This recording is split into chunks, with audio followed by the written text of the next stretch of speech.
Lorsque j'étais en Argentine, on m'a raconté l'histoire d'un sergent qui avait un caractère absolument épouvantable.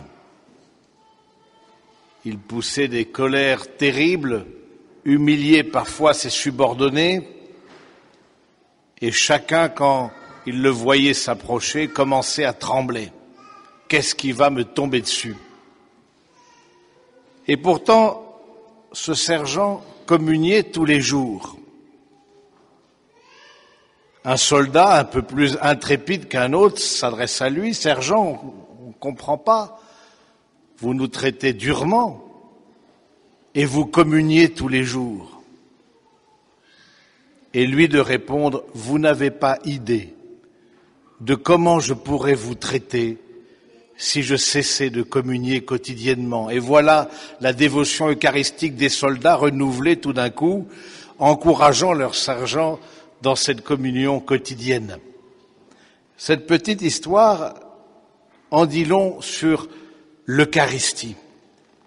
L'Eucharistie n'est pas fait pour les justes. L'Eucharistie n'est pas fait pour les gens bien.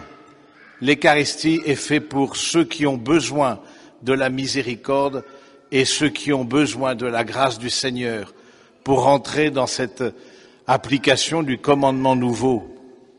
Oui, nous avons tous en nous-mêmes des obstacles à l'amour, des difficultés à rentrer en communion les uns avec les autres, et c'est bien pour cela que nous sentons la nécessité de nous approcher du Seigneur en communion à son corps et à son sang.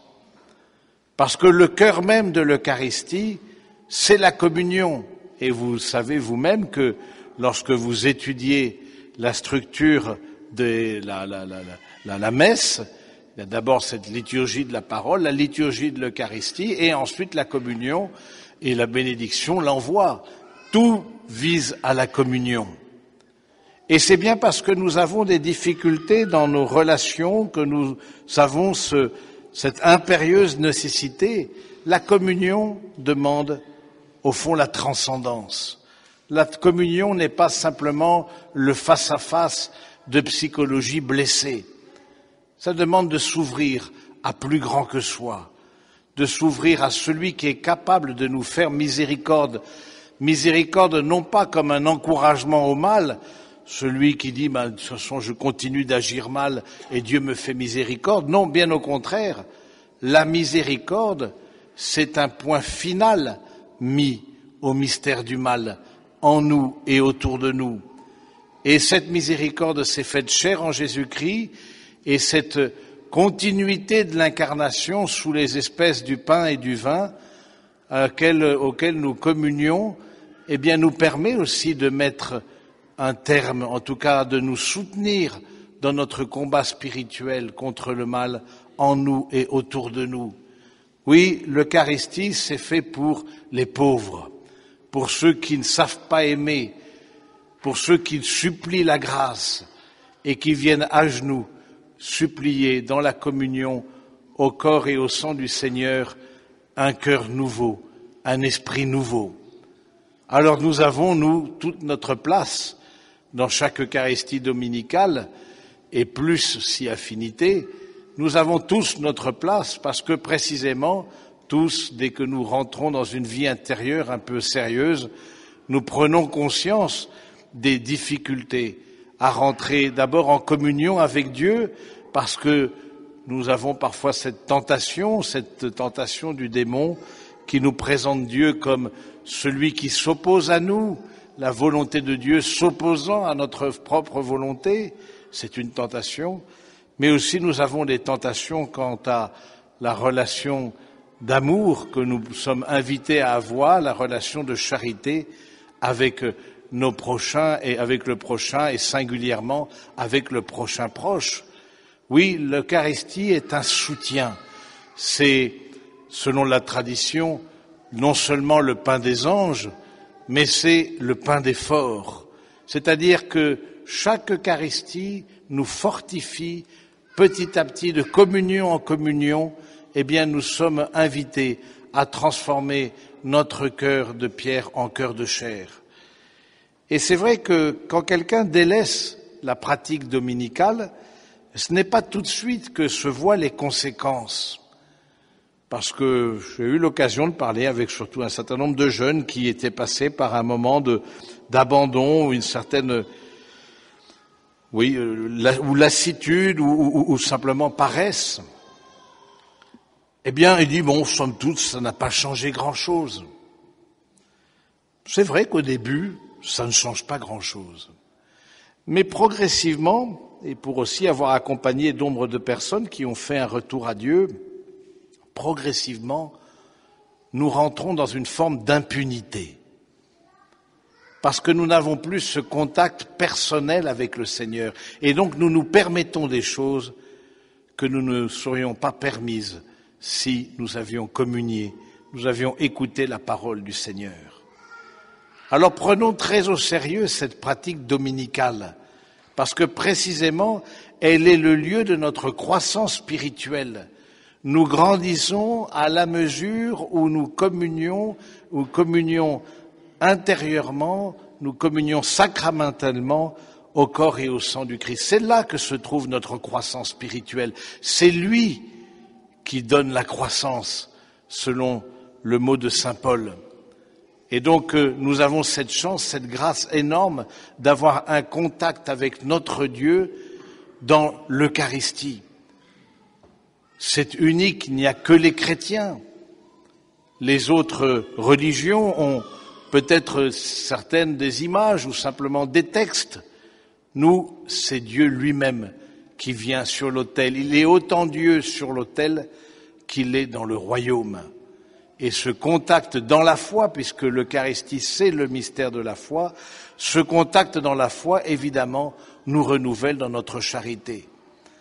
Alors, il est important pour nous de nous laisser toucher à nouveau, parce qu'il y a aussi un risque, vous qui êtes, je suppose, des pratiquants relativement réguliers de la messe dominicale, il peut y avoir un risque, en fond, de s'habituer, pour nous aussi religieux, un risque de s'habituer, l'Eucharistie quotidienne, pendant des décennies et des décennies, voilà, eh bien, on se dit, au fond, ne plus s'émerveiller face au don de Dieu.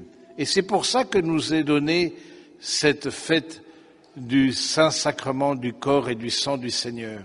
C'est pour que l'émerveillement puisse à nouveau surgir dans notre cœur. Nous reprenions conscience de la réalité du Saint-Sacrement, que c'est vraiment le Seigneur lui-même qui se donne à nous. Nous avons un contact avec lui direct. Ce n'est pas comme cette femme qui, seulement en touchant le manteau du Seigneur, vous vous rappelez l'épisode, cette femme qui a été guérie des pertes de sang, c'est en touchant le manteau, dans la foi. Mais que dire quand nous communions à celui qui est de toute éternité et qui nous attend dans l'au-delà?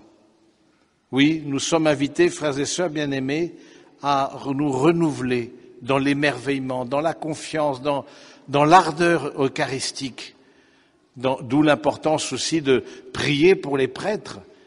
Il n'y a pas d'Eucharistie sans Église, et l'Eucharistie c'est la forme de l'Église, l'Église comme communion, l'Église comme porteuse de la parole, l'Église comme celle qui nous donne de pouvoir vénérer le corps et le sang du Seigneur, et c'est l'invitation aujourd'hui aussi de prier pour les vocations sacerdotales en particulier. Et c'est vrai que c'est préoccupant de voir la baisse des vocations sacerdotales en Occident, en Europe, parce qu'on regroupe les paroisses, oui, les évêques font ce qu'ils peuvent, les pauvres, ils regroupent les paroisses de regroupement en regroupement, mais au fond, la non-participation, la non-célébration de l'Eucharistie régulière, à proximité, évidemment, éloigne le peuple chrétien. Alors, il nous faut supplier que le Seigneur fasse surgir dans son peuple des hommes qui veuillent se consacrer à lui pour être des pasteurs du peuple, parce que précisément, l'Eucharistie, c'est ce qui nous est donné par le bon pasteur. Nous communions au bon pasteur lui-même. Mais il nous faut des pasteurs en chair et en os que sont les prêtres pour pouvoir communier, pour pouvoir recevoir le pardon, pour pouvoir faire miséricorde.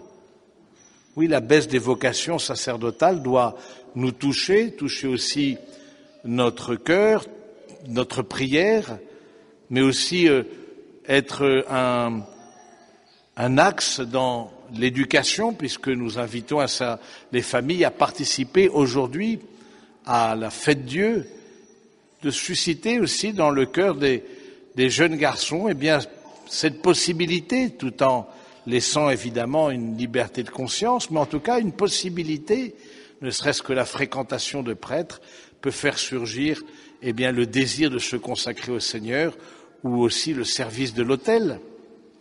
Oui, nous sommes invités, frères et sœurs, à travers l'Eucharistie, à nous engager nous-mêmes davantage dans la prière, à soutenir ces vocations de séminaristes qui s'engagent à la suite du Seigneur pour être bons pasteurs. Demandons à la Vierge Marie, celle qui a cru, celle qui a communié certainement sacramentellement au corps et au sang du Seigneur, même si rien ne nous est dit dans les Écritures, mais on peut tout à fait le supposer. Au tout début de la vie de l'Église, l'Eucharistie a été célébrée, à tel point que saint Paul rappelait aussi l'importance de la dignité pour avoir accès à ce sacrement. Puisse la Vierge Marie nous soutenir aussi dans cette communion, elle qui a reçu en son sein, elle qui a formé en son sein le corps du Seigneur, qu'elle nous donne la vraie mesure de cette présence de Jésus au Saint-Sacrement du corps et du sang. Amen.